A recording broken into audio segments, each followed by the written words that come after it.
Welcome to Bethel Online Education Hub. Learn anytime, anywhere. Don't forget to like, comment, share, and subscribe for more. Let's learn together, the Bethel way.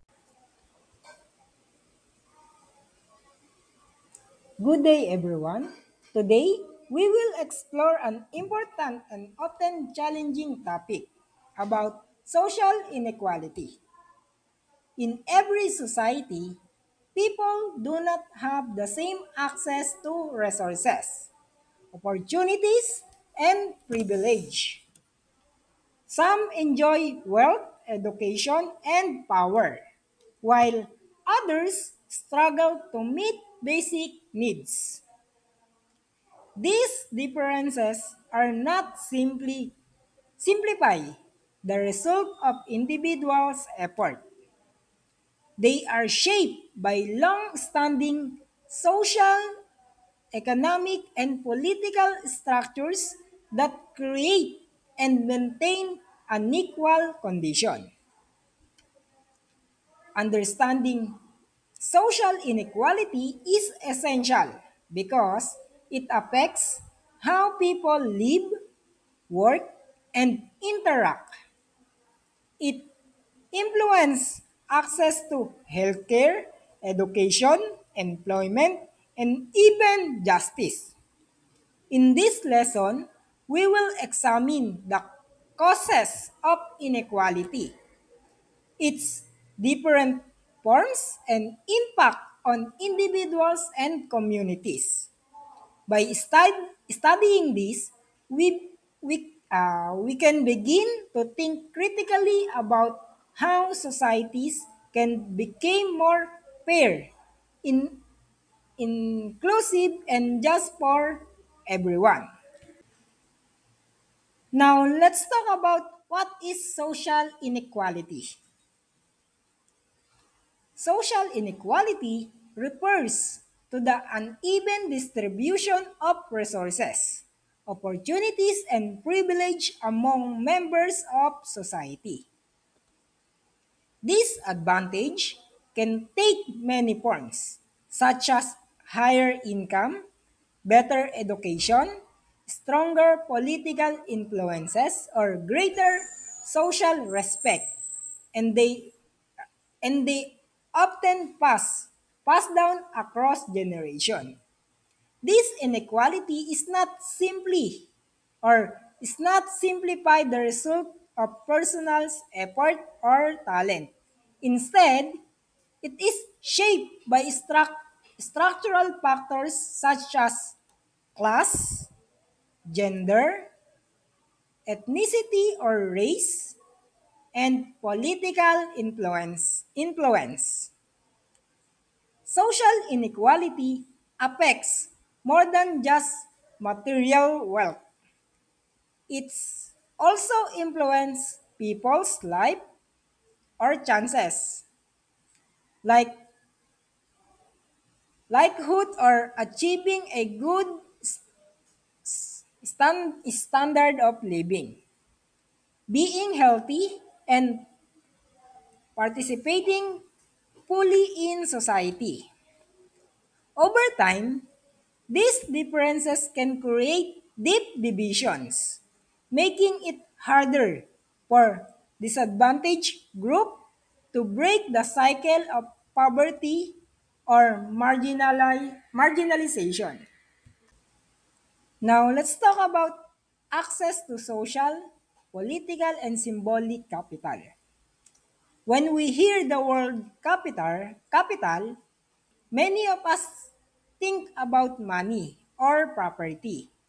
But in sociology, capital also refers to non-financial resources that can help a person improve their status, influence, or and opportunities in society.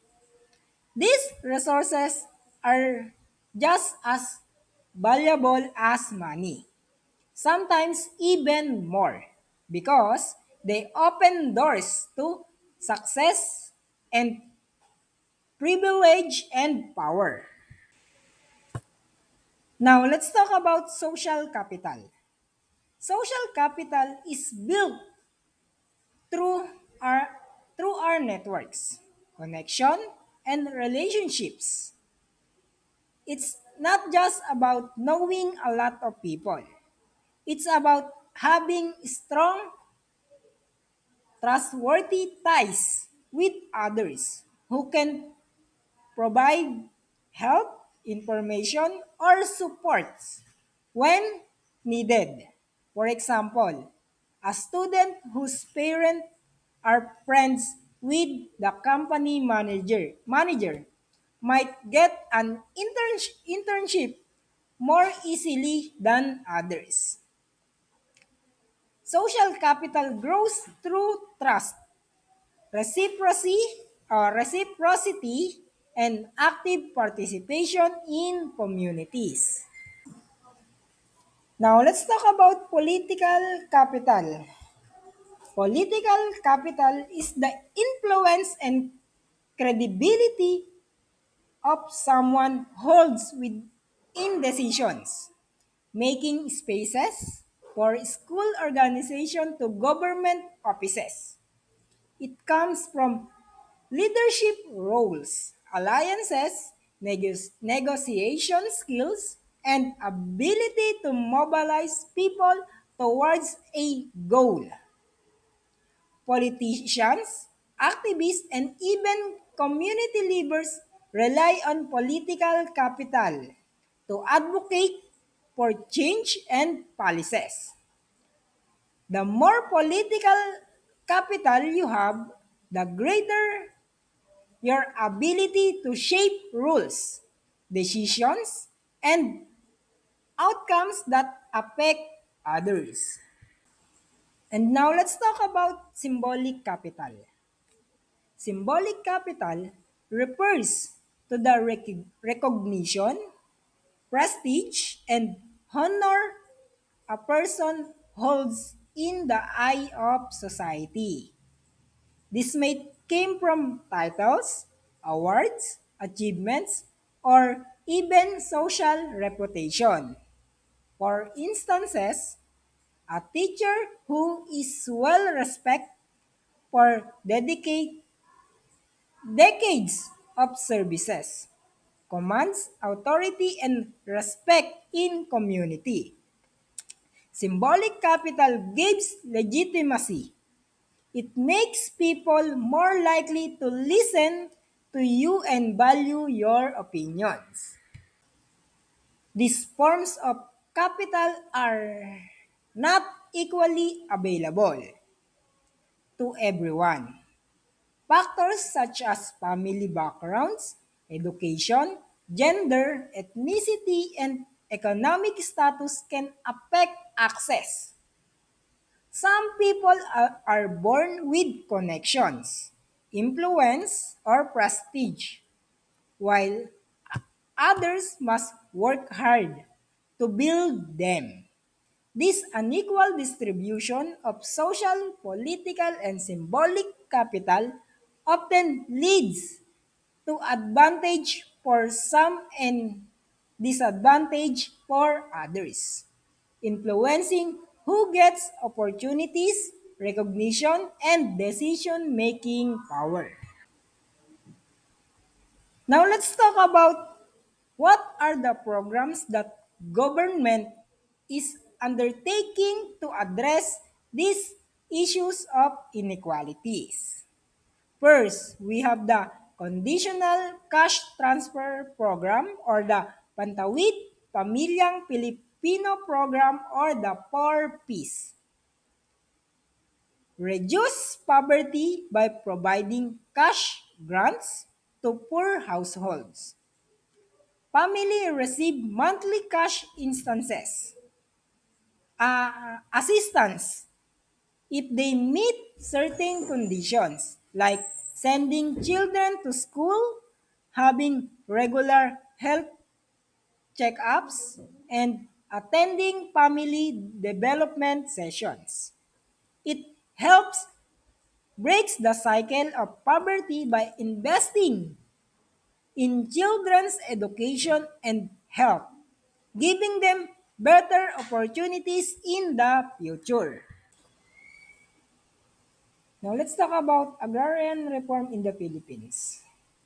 Agrarian reform distribute agricultural land to handle to landless farmers to promote social justice and rural development. Through this program, like the Comprehensive Agrarian Reform Program, the government redistribute farmland and provides support services such as training, credit, and infrastructure. It reduces land ownership concentration, giving farmers the means to improve their livelihoods and reduce rural poverty. Now let's talk about SK Reform Act of 2015, Republic Act 107042. Strengthen youth participation in governance through the Sangguniang Kabataan or SK, lowers age eligibility to 18 to 24 years, requires leadership training, and enforce transparency and accountability in SK funds. It empowers young people, especially those from marginalized communities, to have their voice in decision making and access leadership opportunities. Another government program to address inequalities is the Universal Access to Quality Tertiary Education Act of Republic Act number 1093-1. It provides free tuition and other school fees in state universities, colleges, and certain technical vocational institutions. Students who are enrolled in state universities and colleges should recognize local universities and colleges and test the recognized schools. Do not pay tuition or miscellaneous fees, and low-income students can get additional subsidies. It removes financial barrier to higher education, enabling more students from poor families to graduate and access better job opportunities. Now let's proceed with the gender inequality. Gender inequality refers to the unfair treatment or unequal opportunities given to individuals based on their gender. It means that men, women, and people of the gender identities do not always have the same right, resources, or chances in life. Unequal access to opportunities. Women and girls have fewer chances for quality education, leadership position, or certain careers compared to men. In some places, men may always face social pressure not to enter certain profession for seems as for women like nursing or teaching. Unequal pay and employment. Women are often paid less than men for some for the same work. They may be concentrated in low-paying jobs or face barrier to promotion.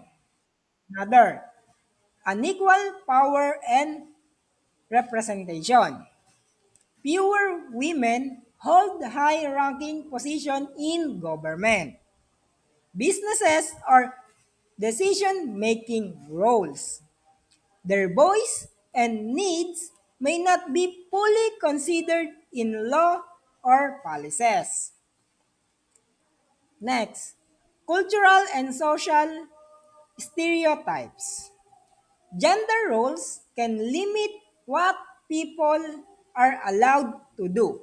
For example, expecting women to do all household work or assuming men should not show emotion. Another one, violence and discrimination. Many women face gender based violence, harassment, and abuse. Discrimination can happen in schools, workplace, or even within families. Gender inequality doesn't just affect individuals. It slows down social and economic progress. When everyone, regardless of gender, has equal rights and opportunities, society become more productive and fair. Now let's talk about programs that the government is undertaking to address these gender inequalities. First, Philippine Plan for Gender Responsive Development or PPGD integrates gender inequality and women empower into national policies, plans, and program. Serve the, as 30-year national plan that guides government agencies and local government in promoting equal opportunities for women, men in all sectors. Reduces gender gaps in employment, education, and health. Ensures women's voices are included in decision making and development planning. Another program of the government is the Magna Carta of Women. Republic Act number 9710 provides comprehensive rights for women and protect them from discrimination. It recognizes women's right to education, health, employment, and participation in public life. It mandates equal pay for equal work and protection from violence. It requires government agency to allocate at least 5% of their budget for gender and development programs. It also addresses legal and social economic discrimination and strengthen protection against gender-based violence and harassment. Now let's talk about ethnic minorities. Ethnic minorities are communities within a larger society whose cultural, linguistic, or ancestral heritage differs from that of the dominant or majority population. While they are part of the same nation, they often maintain distinct traditions, customs, beliefs, and way of life that set them apart. This group may face challenges such as limited political representation, economic disadvantage, or discrimination, making them more vulnerable to social inequality. For example, the indigenous people and people with disabilities and the religious that are less prevalent in society. Recognizing and representing this group is essential for promoting inclusion, equality, and social justice in any society. Indigenous people are the earliest known inhabitants of a particular region or country. They have deep historical and cultural connection to their ancestral lands. Ano ba yan? Wala. Ancestral lands, which are often central to their identity, livelihood, and traditions. They, they maintain distinct language, social system, spiritual beliefs, and cultural practices that have been passed down through that has been passed down through generations. Despite their important role in preserving cultural diversity, many indigenous communities have experienced challenge such as colonization, displacement from their lands, discrimination, and marginalization in political and economic system.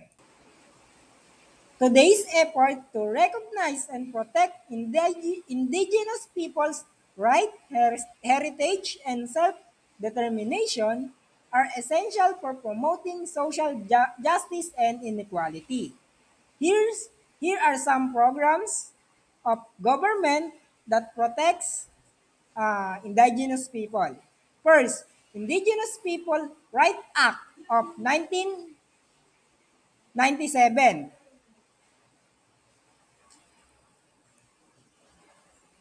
recognize, protect, and promote the rights of indigenous cultural communities and indigenous peoples. Grant indigenous people ownership on their ancestral domain and lands, and protect their rights to preserve cultural tradition, language, and governance system, and create the National Commission on Indigenous Peoples to oversee program and ensure the indigenous people's rights are respected, and prevents displacement, ensures land security, and promotes cultural preservation. Next is the National Commission on Indigenous Peoples Program. Its goals is to implement the Indigenous People Rights Act law and provide support to indigenous people communities.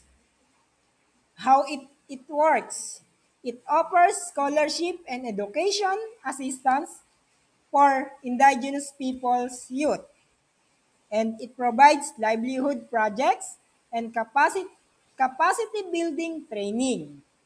It facilitates legal assistance for land and human right cases. Inequality address, it improves access to education, livelihood, and justice for ethnic minorities. Next, the another government program for ethnic minorities is the Department of Education. Indigenous Peoples Education Program.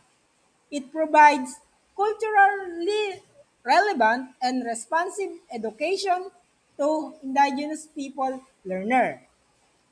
It develops learning material in local languages and incorporate traditional knowledge into the curriculum.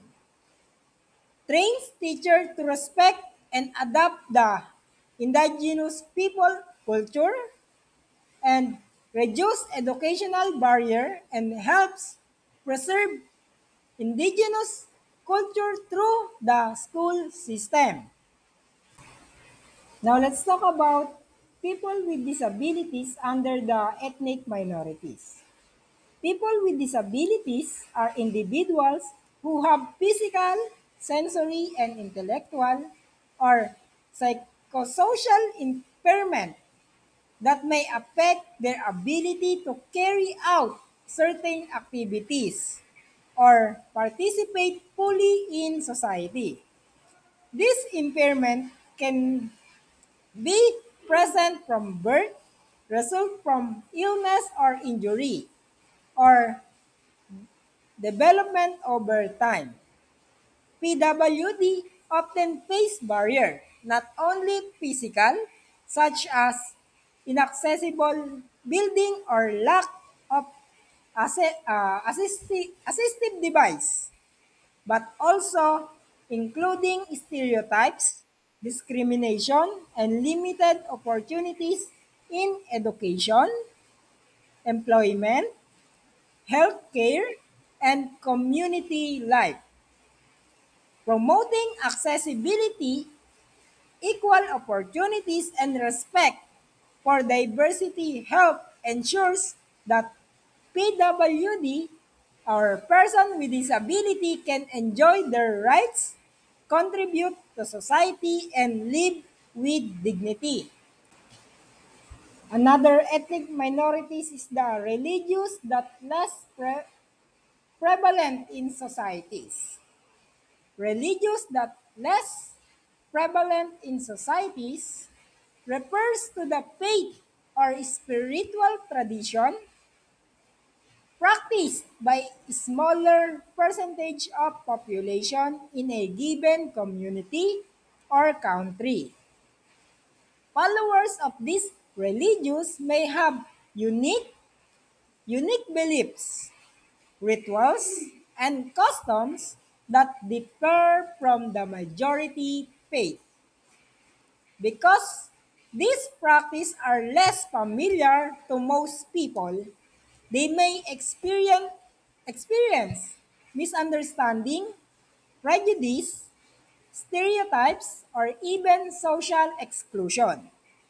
They might also face challenge in getting accommodations for religious observances, such as holidays, dietary restriction, or place of worship. Promoting religious tolerance, dialogue, and equal respect is essential to promote their rights and to foster a society that values diversity and inclusion. Both persons with disability and religious minorities remind us that diversity exists in many forms, not just in ethnicity or gender. Recognizing their needs and rights is essential to achieve equality, social inclusion, and respect for human dignity. Here are some government programs to address this inequality. First is the Republic Act number 9442, amending the Magna Carta for Person with Disabilities ng RA 7277. Strengthen the right and the privilege of person with disabilities. Grant person with disabilities of 20% discount on transportation, medical services, restaurant, and other establishment. It also provides tax incentives to businesses that employ persons with disabilities and promotes public accessibility in building, sidewalks, and transportation. This program reduces economic burden and increase opportunities for persons with disability to participate in education, work, and social life. Another program of the government to address this inequality is the enactment of the Anti-Bullying Law or the Republic Act number 10627. Protects students from all forms of bullying in schools, including those targeting minorities like persons with disabilities or religious minorities. It requires schools to have anti-bullying policies that covers physical, verbal, and online bullying. That includes provision for reporting, investigating, and disciplining offenders.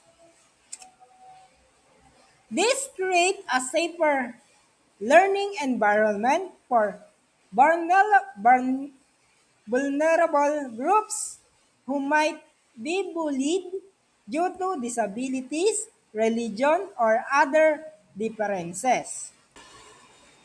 Now let's proceed with global inequality. Global inequality refers to the uneven distribution of wealth, power, opportunities, and resources across the world. This means that people's chances of living a healthy, secure, and fulfilling life can vary greatly depending on where they are born and the country they live in. In some nations, citizens enjoy advanced healthcare, quality education, high incomes, and modern infrastructure, while in others, people may struggle with poverty, hunger, lack of clean water, and limited access to basic services. Global inequality is shaped by two main forces. First is the internal factors or the domestic factors. A country's own policies, governance, economic system, and social structure can determine how wealth and opportunities are distributed within its borders. For example, strong anti-corruption policies and inclusive education system can reduce inequality inside a country. Another main factors is the external factors or the international factors. A country's relationship and interaction with other nations and non-state actors like international organizations, NGOs, and global corporation can influence its development and its people's quality of life.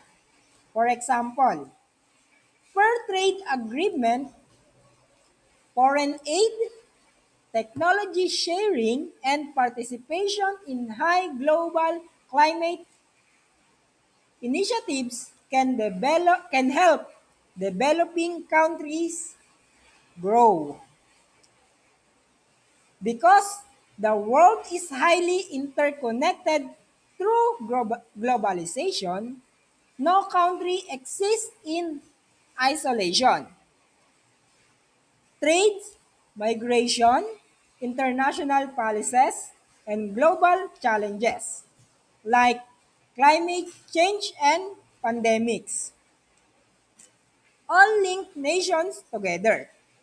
This connection can either reduce or worsen inequality, depending on whether cooperation is fair and inclusive or one-sided and exploitative.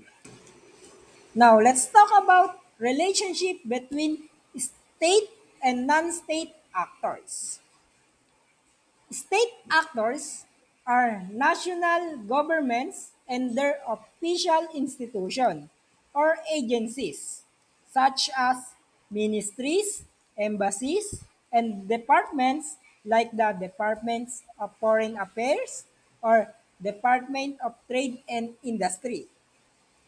They are represent their country in the global arena, and they have the authority to make decisions and commitments on behalf of their nation.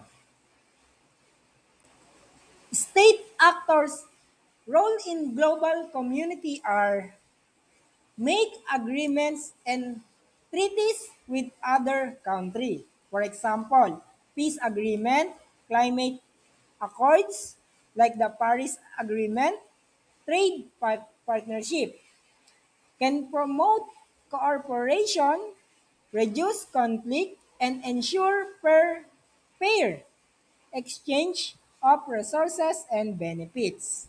Another one is the joint international organization. Membership allows community to work together on global issues like health, security, environment, and trade. These organizations provide a platform for negotiation and collaboration. Another one is provide development aid or humanitarian assistance to other communities. Richer countries often send funds, goods, or experts to help poorer or disaster-stricken nation. For example, the Philippines sending humanitarian examples. The Philippines sending humanitarian teams to other ASEAN communities after natural disaster. Another is the create trade and foreign policies. Fair trade policies can help poorer communities to sell their products at competitive prices. However, However, unfair tariffs or exploitation of resources can deepen global inequality. Now, let's talk about non-state actors. Non-state actors are organizations, institutions, and groups that operate internationally or locally without being part of a formal government structure. They influence global peers, provide services, and shape public opinions. But they do not have the same legal authority as state. There are different types of non-state actors. First one is the international organization. While composed of members, states, these bodies operate independently to manage global concerns like health, development, and finances. Example is the World Health Organization coordinating responses to pandemics. Another one, non-governmental organization, usually non-profit focusing on humanitarian aid, development, education, or advocacy. Examples, Doctors Without Borders, providing free medical care in conflict zone. Another types, multinational corporation. Another type is the multinational corporation. Businesses operating in multiple countries that influence economies, labor markets, and technology. Example, a tech company providing internet access in underserved regions. Another, advocacy group and social movement. Groups pushing for global reforms in areas like climate change, human rights, and social justice. Another example is the Friday of Future, influencing climate policy through protests and campaigns.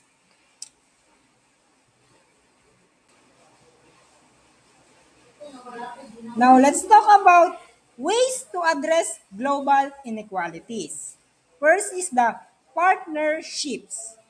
Government often team up with NGOs or national government offices, international organizations, and private sectors group to respond to urgent needs and long-term development. Example, the Philippines government working with the Red Cross and the World Food Program to provide relief during typhoons. Next is the policy influence. Non-state actors use research, advocacy, and public campaigns to persuade government to create or improve policies on fair trade, environmental protection, and human rights. For example, environmental group influencing government to commit to the Paris Climate Agreement. Another one is the funding and resources. States provide large-scale funding in infrastructure and official diplomatic channels.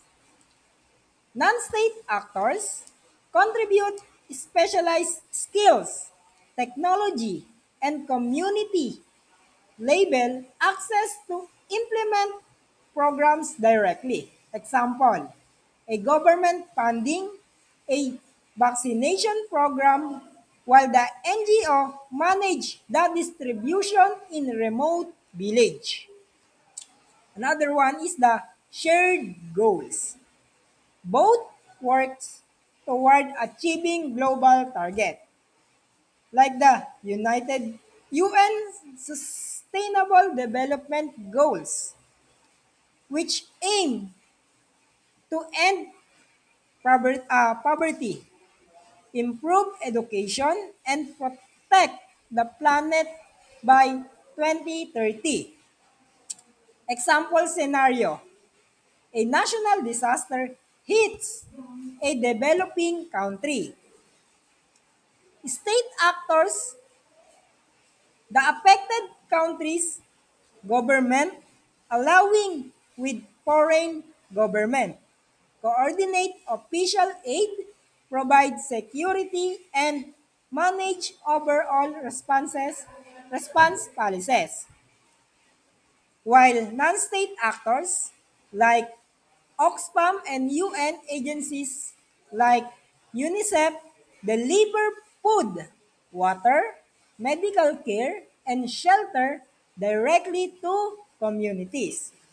Together, they reduce the immediate humanitarian crisis and help communities rebuild in the long term. As we wrap up today's lesson, we have seen that access to social, political, and symbolic capital goes beyond just personal effort. It is also shaped by the programs, policies, and collective actions that our society implements from government, from government initiatives like the For Peace, agrarian reform, and the pre-tertiary education to allows protecting women, indigenous people, persons with disabilities, and other minorities. Each measure represents a step toward fairness and inclusion. We also learned that addressing global inequality requires cooperation between state and non-state actors, providing that progress is possible when partnerships are built on shared goals. This effort shows that social network, political influences, and symbolic recognition are not privileges for a few but rights that everyone should enjoy. Let us carry this understanding forward. The true equality means breaking barriers, opening doors, and ensuring that every person, regardless of gender, ethnicity, ability, or social standing has the resources, voice, and respect they deserve. Together, we can build a society where capital is not just for the powerful, but for all. Thank you and see you in the next exciting topic in understanding culture, society, and politics. Don't forget to comment, like, and share these videos. Thank you.